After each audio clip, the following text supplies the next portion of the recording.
السلام علیکم ورحمۃ اللہ۔ بسم اللہ الرحمن الرحیم۔ کیا تمہیں یہ لگتا ہے کہ تمہاری زندگی میں کچھ بھی بے مقصد ہو رہا ہے؟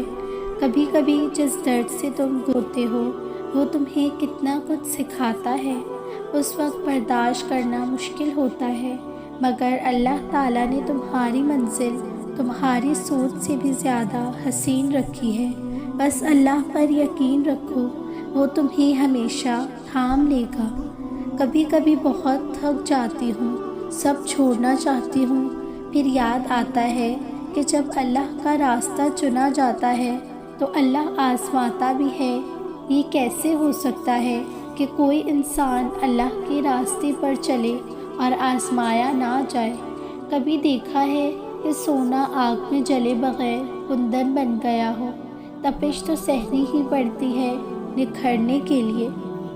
اللہ کی خاطر کچھ قربان کرنے کا نتیجہ بہت جلد سامنے آ جاتا ہے۔ ابراہیم علیہ السلام خواب سے اٹھ کر بیٹے کو قربان گاہ تک لے گئے تھے۔ بیٹے کی گردن پر چھری رکھنے سے پہلے ان کو بیٹا لوٹا دیا گیا تھا۔ آپ کو بھی حرام چھوڑنے پر حلال کا انعام دیا جائے گا۔ یوسف علیہ السلام کو 40 سال بعد یعقوب علیہ السلام تک لایا گیا تھا، تو پھر کیوں سوچ رہے ہو کہ تمہاری وہ لمحوں کی گئی ہوئی چیز تمہیں واپس نہیں مل سکتی؟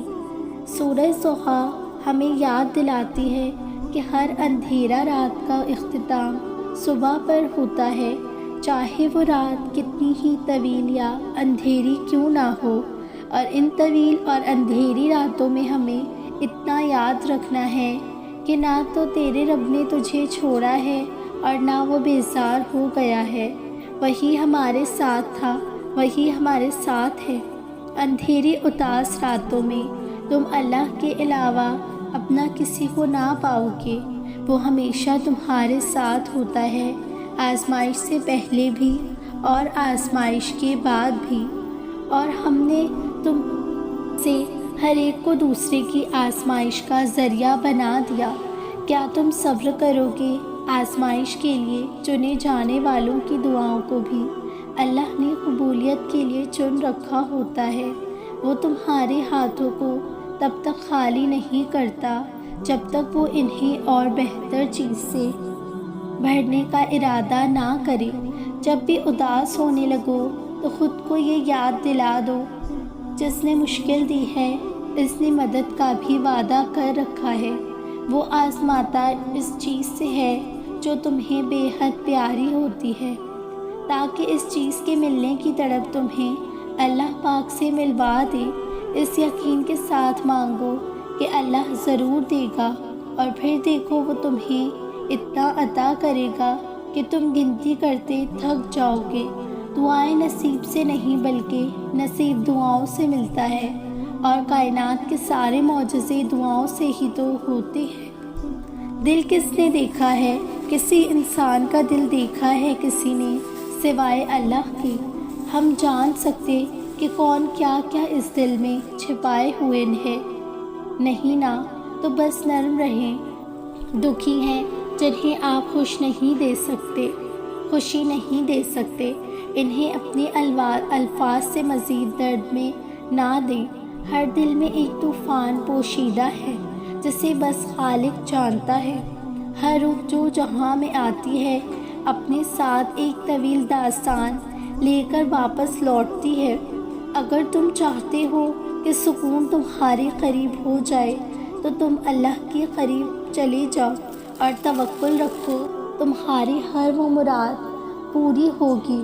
ہر فریاد کا جواب ضرور آئے گا اور تمہارے حق میں آئے گا۔ جب تمہیں خود تک لے آتا ہے تو تمہیں تم تک بھی لے آتا ہے۔ وہ آداب دعا انہی کو سکھاتا ہے جن کے مقدر میں قبولیت لکھ دیتا ہے، اور جب وہ معجزے کرتا ہے تو ان معجزوں کی شدت کو بہرا بھی سن سکتا ہے اور اندھا بھی دیکھ سکتا ہے۔ ایسا کوئی کام نہیں جو تمہارے رب کے لیے ناممکن ہو۔ اللہ کی مصلحت۔ تم یہ خیال کرتے ہو کہ تم پر ظلم کیا جا رہا ہے، حالانکہ وہ تو رائی کے دانے کے برابر بھی ظلم نہیں کرتا۔ وہ تمہاری تڑپ کو جانتا ہے، تمہیں سمجھتا ہے، بس وہ تمہیں آزماتا ہے تاکہ تم دنیا کی زندگی میں سرخرو ہو کر آخرت میں بلند ترین مقام حاصل کر سکو۔ قرآن سے جڑے رہنے سے اللہ تعالیٰ بندوں کو فرقان عطا کرتا ہے، یعنی حق و باطل کی پہچان، اچھے برے کی پہچان۔ بس یوں سمجھ لیں، قرآن پاک انسان کے دل کی تاریکیوں کا پردہ ہٹا دیتا ہے، جس سے اسے مشکل حالات میں چھپی ہوئی حکمت، لوگوں کی حقیقت اور اپنی زندگی کے مختلف پہلوؤں کو سمجھ آنے لگتی ہے۔ انسان پر دنیا کی حقیقت کھلنے لگتی ہے۔ قرآن اللہ کا کلام ہے، اس سے اللہ انسانی روح میں وسعت پیدا کرتا ہے، یہ روح کو اپ گریڈ کرتا ہے، اس کی صلاحیت بڑھاتا ہے، یعنی روح دنیا میں رہتے ہوئے دنیا سے آزاد ہو جاتی ہے۔ اس کا اس جہان میں سروائیول آسان بنانے کے لیے ہی تو اللہ نے قرآن پاک نازل کیا، تاکہ لمحہ لمحہ پر اپنے بندے کو راستہ دکھا سکے۔ جس طوفان سے تم اندر ہی اندر لڑ رہے ہو نا، یقین کرو یہ بھی تھم جائے گا، اور جس طرح طوفان کے بعد قوس قزح آتی ہے، وہی قوس قزح تمہارے دل میں بھی اطمینان کی صورت میں بن کر آئے گی، تمہیں سکون قلب نصیب ہوگا اور تمہاری تمام دعائیں قبول کر لی جائیں گی انشاءاللہ۔